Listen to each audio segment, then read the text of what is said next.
Conspiracy theorist हमेशा अजीब अजीब थ्योरी निकाल कर लाते, मगर कुछ बातें ऐसी होती है कि हमें भी लगता है कि यार इसमें कुछ तो फैक्ट है।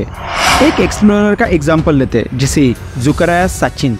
इनको एंशिएंट हिस्ट्री में महारत हासिल है। यह सोचते हैं कि सुमेरियन क्ले टैबलेट, इजिप्ट के हायरोग्लिफ्स और इन जैसे बहुत से आर्टिफैक्ट शायद इंसानी एवोल्यूशन के बहुत से राज खोल सकते हैं। पर अभी रिसेंटली जेनेटिक एक्सपर्ट को हमारे डीएनए के अंदर कुछ ऐसा मिला जिसे देख उनके होश उड़ गए। क्या है वो चीज, और आखिर क्या हम इंसानों को किसी ने बनाया है? साल 1849 आर्कियोलॉजिस्ट हेनरी लियार्ड अपनी टीम के साथ ईरान में खुदाई कर रहे थे, जिसे हजारों साल पहले जाना जाता था मेसोपोटामिया के नाम से।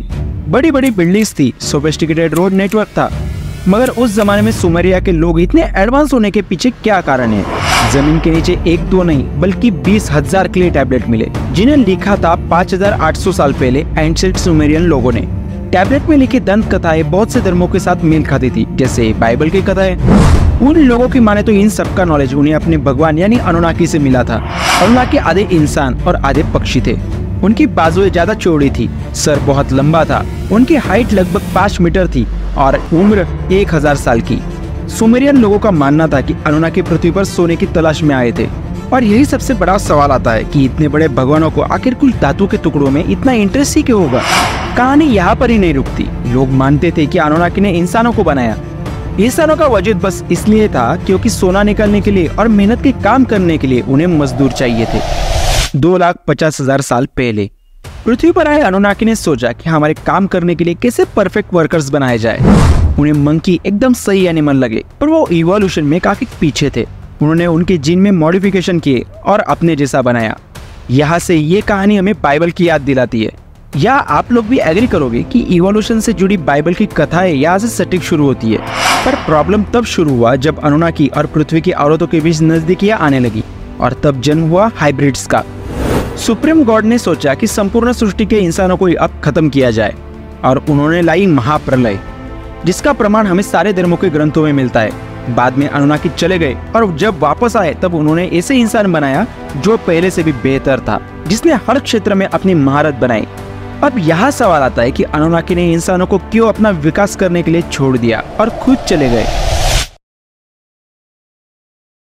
हमें लगता है पुराने जमाने में लोग इतने स्मार्ट नहीं थे। मतलब अगर आसमान में बिजली चमकती तो ग्रीक गॉड ज़्यूस करवा रहा होगा, पर सुमेरियन की माने तो शायद इसका इशारा जीते जागते इंसान से होगा। एक हायरोग्लिफ्स पर गौर करते हैं। इजिप्ट के एबिडोस में मिली कार्विंग आज के मॉडर्न एयरक्राफ्ट और हेलीकॉप्टर से सटीक मेल खाती है। क्या एंशिएंट इजिप्ट के लोगों के बीच एडवांस टेक्नोलॉजी थी, या ये किसी हाइब्रिड सिविलाइजेशन से बिलोंग करती है? चलो एक टाइम मान भी ले कि अनुनाकी होते थे और पृथ्वी पर आते थे, पर उन्हें अपने पृथ्वी का सोना क्यों चाहिए था? शायद सोने का इस्तेमाल वो किसी करेंसी या ज्वेलरी की तरह नहीं, बल्कि अपने ग्रह की प्रोटेक्टिव लेयर बनाने के लिए करते होंगे। क्ले टैबलेट के हिसाब से अनुनाकी निबिरू नाम के ग्रह से आए थे। उनके ग्रह की दूसरे ग्रह से टक्कर हुई और वो 2 भागों में बढ़ गया। तो शायद यही कारण हो सकता है कि उन्हें अपने ग्रह को वापस बसाने के लिए सोने की आवश्यकता पड़ रही हो। हर 3600 साल बाद निबिरू और पृथ्वी पास आते हैं।